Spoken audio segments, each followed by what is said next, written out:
Imaginez mourir de l'intérieur. Lentement, chaque jour un peu plus. Mais vous devez sourire, vous devez danser, vous devez faire comme si tout allait bien. Bienvenue à Versailles. Derrière les perruques poudrées, les habits brodés d'or et les révérences élégantes, se cache l'une des souffrances les plus taboues de l'histoire de France. Une agonie silencieuse qui a rongé les plus grands noms du royaume. Princes, généraux, ministres, favorites du roi, tous touchés, tous malades, tous condamnés à se taire. Parce qu'à la cour du roi Soleil, avouer que votre corps vous trahit, c'est perdre votre pouvoir, c'est devenir invisible, c'est mourir socialement avant de mourir physiquement. Alors ils ont choisi, souffrir en silence, garder l'apparence et emporter leurs secrets dans la tombe. Mais les archives, elles, n'ont pas menti. Les lettres privées, les journaux intimes, les rapports médicaux ont tout révélé. Et ce que vous allez découvrir va vous glacer le sang. Parce que cette histoire ne parle pas seulement de vers intestinaux. Elle parle du prix de la dignité, du choix entre vérité et apparence, entre vie et pouvoir. Et croyez-moi, vous n'oublierez jamais ce que ces courtisans ont enduré pour rester debout devant le roi. Avant de commencer, dites-moi en commentaire, d'où regardez-vous cette vidéo ? Et si ce genre de vérité cachée de l'histoire de France vous passionne, abonnez-vous maintenant, parce que chaque semaine, je vous révèle les secrets que les livres d'école n'osent pas raconter. Maintenant, entrons dans les couloirs de Versailles et découvrons ce que personne ne voulait que vous sachiez. Versailles, janvier 1699, 3 heures du matin, dans une chambre du 2e étage du château, loin des appartements royaux, un homme est assis sur sa chaise percée en argent. Le feu de cheminée projette des ombres tremblantes sur les murs tapissés de soie cramoisie. Dehors, le vent d'hiver souffle à travers les jardins endormis. Mais dans cette pièce, il n'y a que le silence et la douleur. Le marquis de Sourches serre les dents. Son visage est tordu par une agonie qu'il ne peut montrer à personne. Pas à ses domestiques qui dorment dans l'antichambre. Pas à sa femme qui repose dans sa propre chambre, et surtout pas au roi, qu'il verra dans quelques heures lors du grand lever. À 43 ans, cet homme a tout, grand prévôt de France, confident de Louis XIV, respecté, admiré. Mais cette nuit, il n'est qu'un corps qui souffre. Dans son ventre, des dizaines de vers intestinaux de 30 cm dévorent sa dignité autant que ses entrailles. Et il n'est pas le seul. Dans les couloirs dorés de Versailles, où chaque geste est chorégraphié, où chaque sourire cache une ambition, où chaque révérence masque un calcul, il existe une souffrance que personne n'ose nommer, une épidémie silencieuse qui ronge les corps des plus puissants courtisans du royaume. Le lendemain matin, tout a changé. Le château s'est réveillé. Les domestiques ont ouvert les rideaux. Les courtisans ont enfilé leurs habits somptueux, et le marquis de Sourches se tient debout dans la galerie des glaces, souriant, conversant avec élégance, comme si cette nuit d'agonie n'avait jamais existé.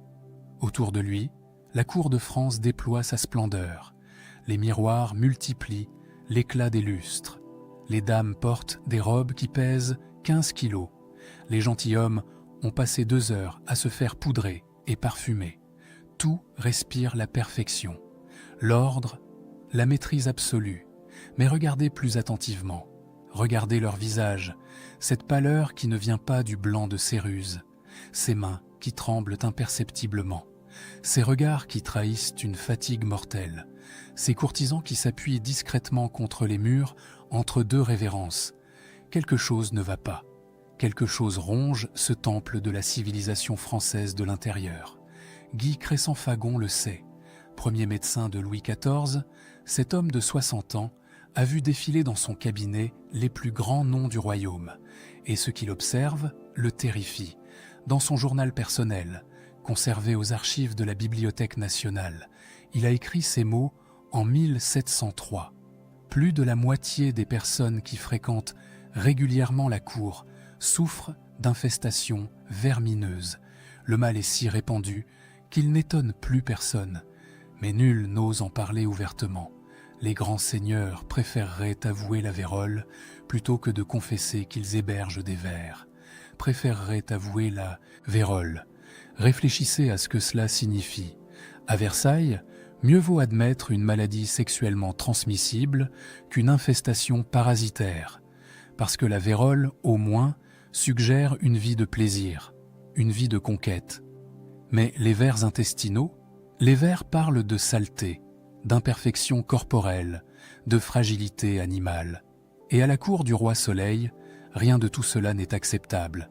Alors imaginez le contraste. D'un côté, l'image officielle.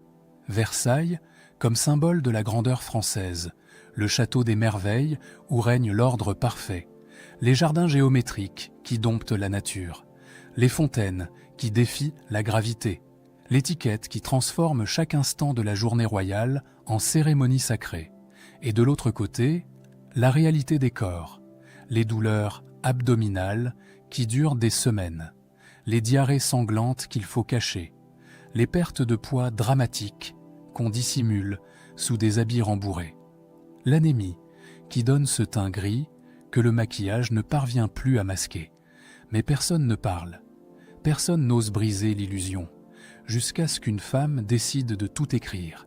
Charlotte Élisabeth de Bavière, la princesse palatine, belle-sœur de Louis XIV, allemande de naissance, française par mariage, elle déteste la cour et ses hypocrisies.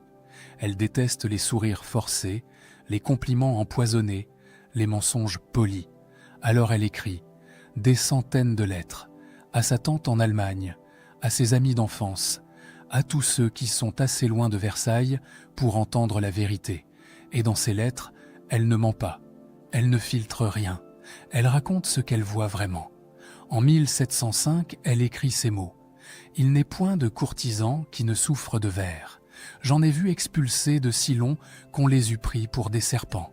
La duchesse de Bourgogne elle-même a confessé à sa dame d'Atour qu'elle en rendait chaque semaine. Mais à la cour, on sourit, on danse, on intrigue, comme si de rien n'était. C'est notre enfer doré, notre enfer doré. » Ces trois mots résument tout. Versailles est un paradis en apparence. Mais pour ceux qui y vivent, c'est un système qui dévore, qui exige, qui ne pardonne aucune faiblesse. Et la révélation la plus choquante arrive maintenant. Même la famille royale n'est pas épargnée. Le grand dauphin, fils unique de Louis XIV, héritier du trône de France, souffre de ténia depuis l'enfance. Les médecins le savent, le roi le sait, mais personne ne doit le dire. Alors on lui administre des purges au mercure, des traitements violents qui le laissent prostré pendant des jours. Il vomit, il saigne, il perd connaissance, mais 48 heures plus tard, il doit réapparaître aux cérémonies, souriant, élégant, princier, parce qu'à Versailles, même le fils du roi n'a pas le droit d'être malade. Comment la cour la plus raffinée d'Europe en est-elle arrivée là? Comment ce temple de la civilisation est-il devenu un foyer de parasites? Et surtout, pourquoi personne n'a pu en parler sans risquer sa vie sociale, son pouvoir, sa dignité? Pour comprendre, il faut descendre dans les entrailles de Versailles, là où personne ne regarde jamais, là où la vérité se cache. L'eau, tout commence par l'eau. Versailles est célèbre pour ses fontaines, des centaines de jets d'eau qui s'élancent vers le ciel, des cascades qui dévalent les terrasses, des bassins où nagent des poissons dorés. Louis XIV a dépensé des fortunes pour créer ce spectacle hydraulique. Il voulait montrer au monde entier que la France pouvait défier les lois de la nature. Mais cette eau qui fascine les visiteurs, cette eau qui fait la gloire du château, c'est elle qui tue les courtisans. Parce que Versailles a un secret que les architectes connaissent, que les ingénieurs tentent de cacher, que le roi refuse d'affronter. Le château a été construit sur un terrain marécageux. Il n'y a pas de source naturelle, pas de rivière à proximité. Alors pour alimenter toutes ces fontaines, pour fournir de l'eau à des milliers de personnes, il a fallu inventer un système gigantesque, le plus grand projet hydraulique d'Europe. L'eau vient de partout, des étangs stagnants à plusieurs kilomètres, de la Seine pompée par des machines titanesques, de réservoirs souterrains où elle reste stockée pendant des semaines, et à chaque étape, elle se charge, elle se contamine, elle devient un bouillon de culture pour les œufs de parasites, les vers plats, les vers ronds, les ténias, les ascaris, tous prolifèrent dans cette eau que personne ne pense à purifier, parce qu'en 1695, on ne sait pas encore que l'eau peut être dangereuse. Elle est claire, elle n'a pas d'odeur suspecte, alors elle doit être saine. Les courtisans la boivent, ils s'en servent pour leurs ablutions. Les cuisiniers l'utilisent pour préparer les soupes, les sauces, les ragoûts. Et chaque jour, des millions d'œufs invisibles pénètrent dans les corps de l'aristocratie française. Jules Hardouin-Mansart le sait. L'architecte royal a écrit un mémoire en 1685, un avertissement solennel au roi. Les archives le conservent encore aujourd'hui. Malgré tous mes avertissements, Sa Majesté refuse d'investir dans un système d'assainissement digne de ce nom. Les eaux usées s'accumulent dans les fossés du parc, attirant mouches et rats. Comment s'étonner que la maladie prospère?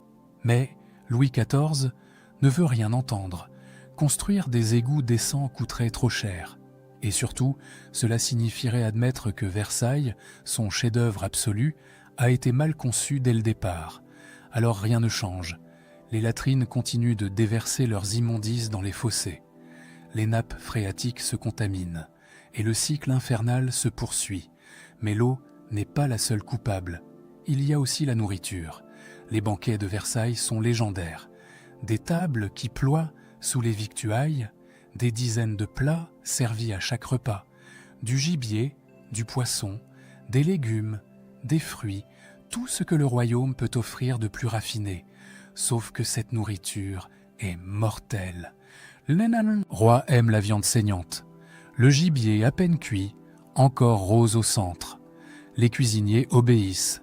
Ils servent des sangliers, des cerfs, des chevreuils qui ont passé trop peu de temps sur le feu. Et dans cette chair mal cuite se cachent des larves, des parasites qui attendent simplement d'être avalés pour commencer leur œuvre. Les poissons d'eau douce arrivent des étangs royaux, des carpes, des brochets, des truites. Mais ces étangs sont les mêmes qui alimentent le système d'eau du château, les mêmes où s'accumulent les déchets. Les poissons nagent dans un environnement contaminé. Et quand ils finissent dans les assiettes dorées des courtisans, ils apportent avec eux une cargaison invisible de mort. Et puis il y a les légumes, les beaux légumes des potagers royaux, cultivés avec soin, fertilisés avec des excréments humains. C'est la pratique courante de l'époque.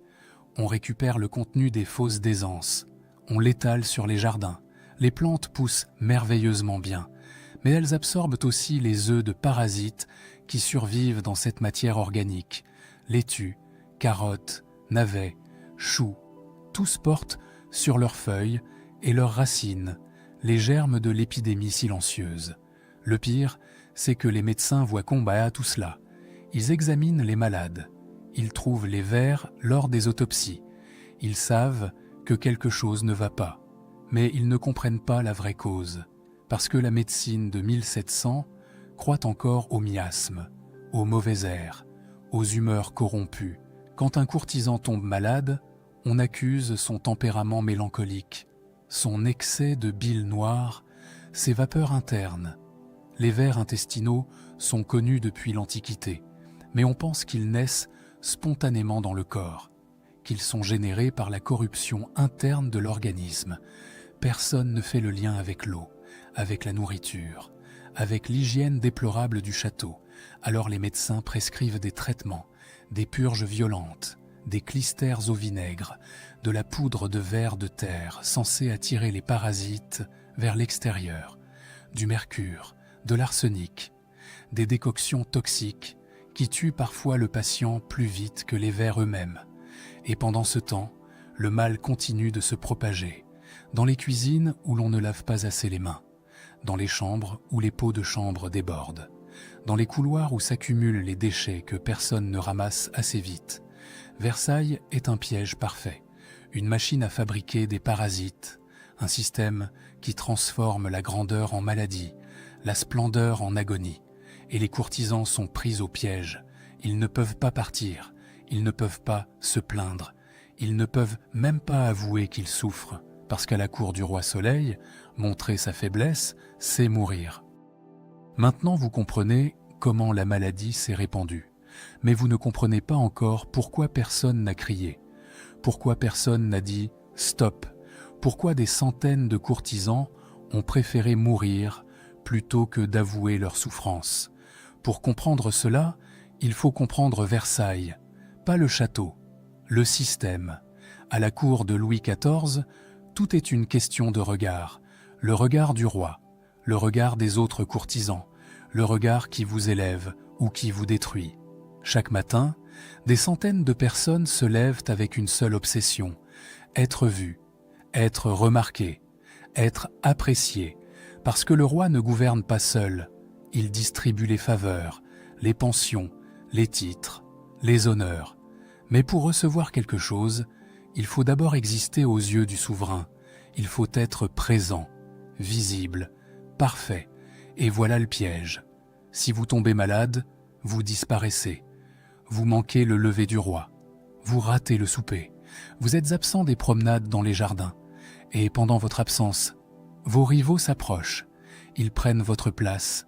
Ils murmurent au roi que vous êtes fragile, affaibli, peu fiable.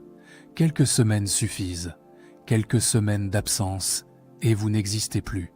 Votre carrière est terminée, vos revenus s'évaporent. Votre famille perd son statut. Alors même malade, même mourant, vous vous levez, vous vous habillez, vous souriez, et vous affrontez la journée comme si de rien n'était. Le duc de Villeroy a fait ce choix. Et il l'a payé de sa vie. François de Neufville, duc de Villeroy, grand officier de la couronne, ami d'enfance du roi, un homme qui a tout donné à Versailles, sa jeunesse, son énergie, sa santé. En 1707, il est gravement malade. Des vers plats ont infesté ses intestins. Il perd du sang continuellement. Son visage a pris une couleur de cendre. Ses vêtements flottent sur son corps amaigri. Ses domestiques le supplient de partir, d'aller se soigner dans sa résidence de campagne, loin de la cour, loin des regards. Mais Villeroy refuse, parce qu'il connaît la règle. Partir, c'est abandonner, c'est laisser sa place à quelqu'un d'autre. Et à 63 ans, après 40 années de service, il ne peut pas accepter cela. Alors il continue. Chaque matin, il assiste au lever du roi. Chaque soir, au coucher, il sourit, il plaisante. Il fait comme si tout allait bien. Le duc de Saint-Simon, qui observe tout depuis les coulisses, écrit dans ses mémoires « Je l'ai vu s'appuyer au mur après avoir révérencié le roi, blanc comme un linceul. Mais il riait encore de quelques plaisanteries du duc d'Orléans. Il est mort en courtisan parfait, debout, élégant et silencieux sur son agonie. En 1714, Villeroy s'effondre. Ses organes ont cédé. Son corps ne peut plus tenir. Mais même sur son lit de mort, il demande qu'on l'habille correctement, qu'on le coiffe, qu'on le parfume, parce qu'il veut mourir comme il a vécu. Innocent, courtisan irréprochable, il a choisi sa dignité selon les codes de son temps. Et ces codes lui ont coûté 7 années de vie supplémentaires. Mais au moins, Villeroy était un homme, un duc, quelqu'un qui avait un certain pouvoir, un certain contrôle sur sa situation. Pour les femmes de la cour, c'était encore pire. Madame de Maintenon le sait mieux que quiconque, épouse secrète de Louis XIV, la femme la plus puissante de France après le roi lui-même, mais aussi la plus surveillée, la plus jugée, la plus prisonnière. Elle souffre des mêmes maux que les autres, les vers, les douleurs, les saignements, mais elle ne peut rien montrer, parce qu'elle est censée incarner la vertu, la perfection morale, la femme qui a ramené le roi vers Dieu. Dans ses lettres à sa confidente, Madame de Caylus, elle écrit en 1703 « Les douleurs du ventre me reprennent chaque nuit. Je ne dors plus, mais je dois paraître sereine aux côtés du roi. Comment lui avouer que mon corps me trahit, alors que je suis censé être son exemple de force spirituelle. Alors elle consulte des médecins en cachette. Elle fait venir des apothicaires dans ses appartements privés après minuit. Elle utilise des remèdes secrets qu'elle dissimule dans des flacons de parfum. Elle souffre dans le noir, seule, silencieuse. Et le roi, qui dort parfois dans la chambre d'à côté, ne sait rien, ne doit rien savoir. Parce que même dans l'intimité du mariage royal, il y a des choses qu'on ne peut pas dire, des faiblesses qu'on ne peut pas montrer. Voilà le choix impossible qui se présente à chaque courtisan malade. D'un côté, avouer sa maladie, aller consulter publiquement, se faire soigner ouvertement. Mais cela signifie l'humiliation sociale, la perte de statut, les rumeurs qui circulent dans les couloirs, les ennemis qui exploitent votre faiblesse, et au final, l'effacement complet. De l'autre côté, souffrir en silence, maintenir l'apparence, garder sa position, mais risquer de mourir lentement, dévoré de l'intérieur, sans jamais avoir demandé de l'aide. Et la plupart choisissent le silence, parce qu'à Versailles, il vaut mieux mourir debout qu'être oublié vivant. C'est une forme de violence, pas la violence des coups, pas la violence des prisons, mais quelque chose de plus subtil, de plus pernicieux, une violence qui s'exerce par le regard, par le jugement, par la peur de ne plus compter. Le système de la cour fonctionne comme une machine parfaite. Elle n'a pas besoin de garde, pas besoin de chaîne. Les courtisans sont leurs propres geôliers. Ils s'imposent eux-mêmes le silence. Ils acceptent la souffrance comme le prix à payer pour rester dans le jeu du pouvoir. Et pendant ce temps, dans les ruelles sombres autour du château, un commerce prospère, un commerce de la honte, un commerce de la douleur. Les apothicaires clandestins attendent leurs clients désespérés et ils sont prêts à tout vendre. Rue de la Paroisse, rue de l'Orangerie, deux petites rues sombres à quelques centaines de mètres du château, des échoppes discrètes, des enseignes qui ne disent rien, des portes toujours fermées. Mais la nuit, ces portes s'ouvrent et les clients arrivent. Ils ne viennent jamais eux-mêmes. Ce serait trop risqué, trop humiliant. Alors, ils envoient là leurs domestiques, leurs valets de confiance, des serviteurs qui ont juré le secret, qui portent des capes sombres, qui frappent 3 coups discrets. Et à l'intérieur, les apothicaires attendent. Ils ont compris qu'il y a une fortune à faire avec la honte des puissants, une fortune bâtie sur la douleur qu'on ne peut pas avouer. Les registres de la police de Paris le confirment. En 1702, un rapport signale « Les échoppes situées rue de la Paroisse et rue de l'Orangerie font commerce de remèdes contre les vers. Les clients se présentent masqués ou envoient leurs valets. Les prix sont exorbitants, jusqu'à 100 livres pour un flacon de décoction à l'absinthe. 100 livres, c'est le salaire annuel d'un ouvrier, pour un simple flacon. Mais les courtisans paient. Ils paient n'importe quel prix. Parce qu'ils sont désespérés. Qu'est-ce qu'on vend dans ces boutiques secrètes? De tout. Des poudres mystérieuses. Des décoctions qui sentent l'enfer. Des pilules noires comme du charbon. Des onguents à appliquer sur le ventre. Des suppositoires qui promettent des miracles. Certains remèdes contiennent de l'absinthe, d'autres du mercure, d'autres encore de l'arsenic. Les apothicaires mélangent des plantes toxiques avec des substances mortelles. Ils inventent des recettes au hasard, parce qu'ils savent que leurs clients ne reviendront jamais se plaindre. Ils ne peuvent pas. Ce serait avouer qu'ils ont acheté ces produits.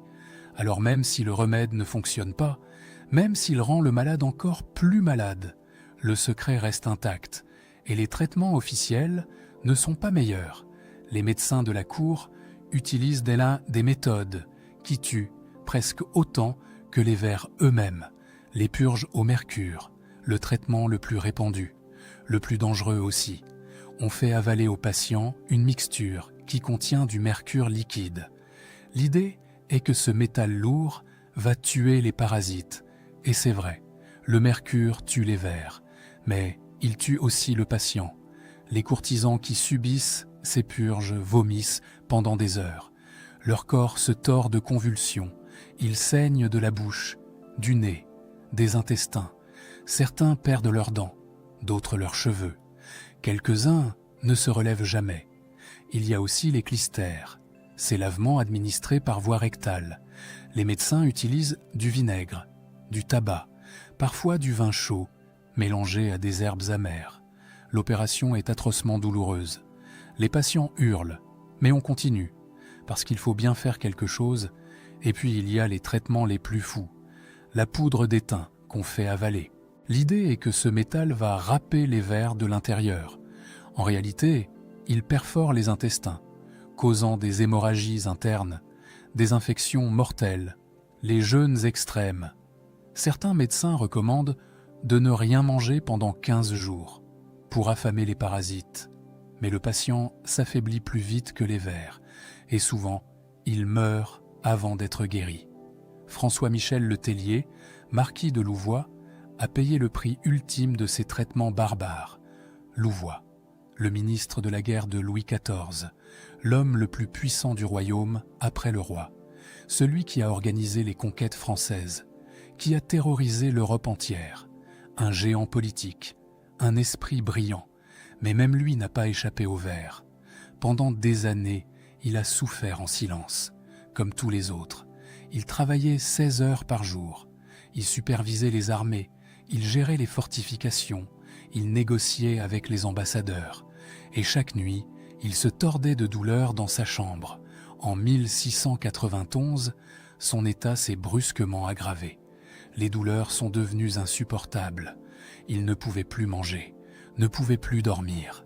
Son médecin personnel a paniqué et il a pris une décision fatale, une purge, mais pas n'importe laquelle. Une purge massive à base de ciguë et de mercure, une dose qui pourrait tuer un cheval. Mais le médecin pensait que seul un traitement extrême pouvait sauver son patient.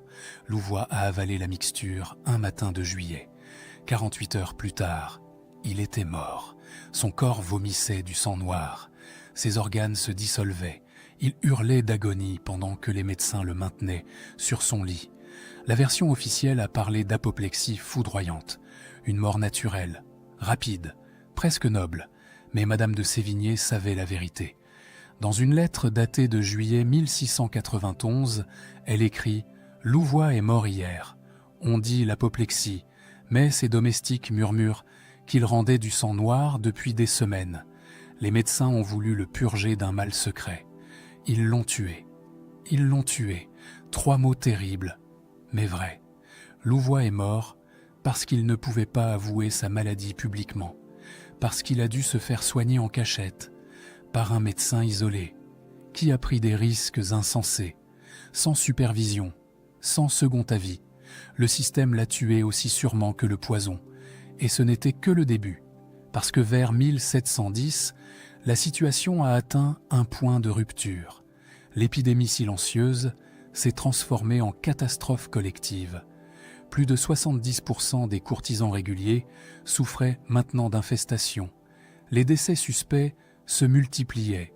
3 ducs en 6 mois, 5 marquis en 1 an, des dizaines de dames de la cour, tous officiellement morts de causes naturelles, tous secrètement rongés par les vers et tués par les traitements.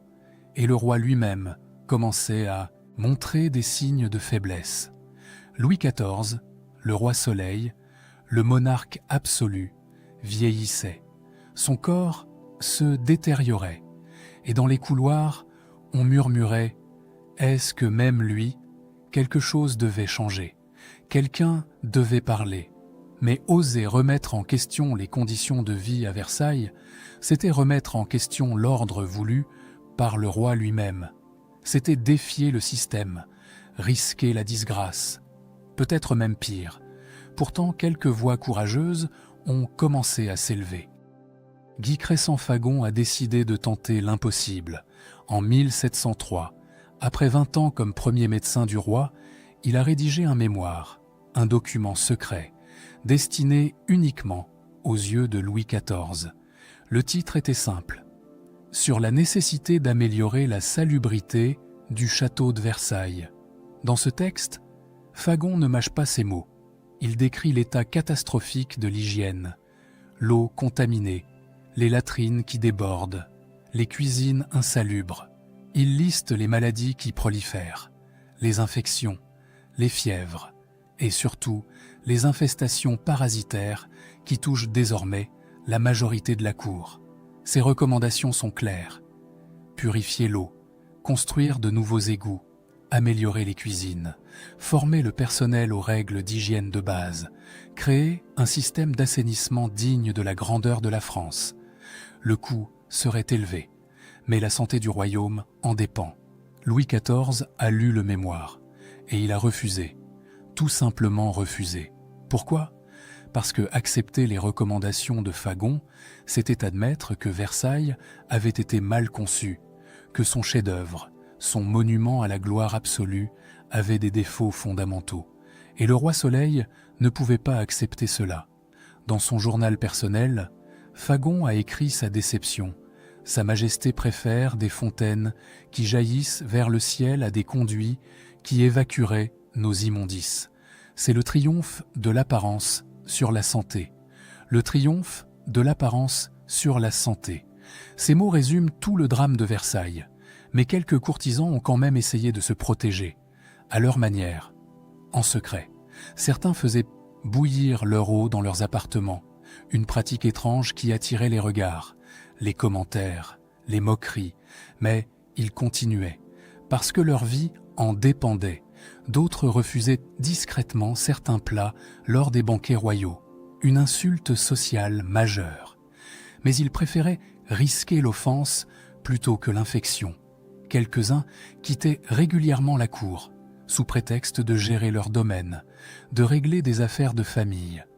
En réalité, ils partaient se faire soigner loin des regards, dans des châteaux isolés, où personne ne pouvait les voir vomir, saigner, hurler de douleur.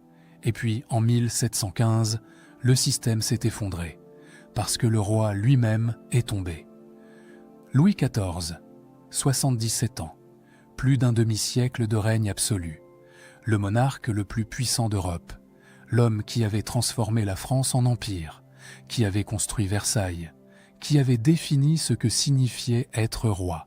Il est mort le 1er septembre 1715, et son autopsie a révélé ce que tout le monde savait, mais que personne n'osait dire. Le rapport médical conservé aux archives du Collège royal de médecine est explicite. Les entrailles contenaient plusieurs vers longs d'un pied, ainsi que quantité de petits vers ronds, un pied, 30 cm. Le roi Soleil, qui avait exigé la perfection de tous ses courtisans, était lui-même rongé par les parasites. Il avait souffert en silence comme les autres. Il avait maintenu l'apparence jusqu'au bout. Il était mort, prisonnier du système qu'il avait lui-même créé. Après sa mort, les choses ont commencé à changer, lentement. Très lentement. Philippe d'Orléans, le régent, a lancé les premières réformes sanitaires. Pas à Versailles. Le château était trop symbolique, trop sacré. Mais à Paris, dans la capitale, des édits sur la qualité de l'eau potable, des règlements sur l'évacuation des déchets, les premiers pas vers une compréhension du lien entre hygiène et maladie. Mais à Versailles, rien n'a vraiment changé. Le système de cour a continué. Les courtisans ont continué de souffrir en silence. Les vers ont continué de proliférer, pendant encore des décennies. Ce n'est qu'avec la Révolution française, quand le château a été abandonné, quand la cour s'est dispersée, que l'épidémie silencieuse a finalement pris fin. Alors que nous reste-t-il de cette histoire ? Qu'est-ce qu'elle nous apprend sur nous-mêmes ? D'abord, elle nous montre la tyrannie de l'apparence. Dans un monde où l'image était tout, la vérité du corps devait disparaître. Souffrir était acceptable, mais montrer sa souffrance était impardonnable. Ensuite, elle révèle le prix du pouvoir. Les courtisans de Versailles ont accepté la maladie, la douleur, la mort prématurée. Tout cela pour rester proche du roi, pour conserver leur statut, pour exister dans ce système impitoyable. Et enfin, elle dévoile comment fonctionne le contrôle social.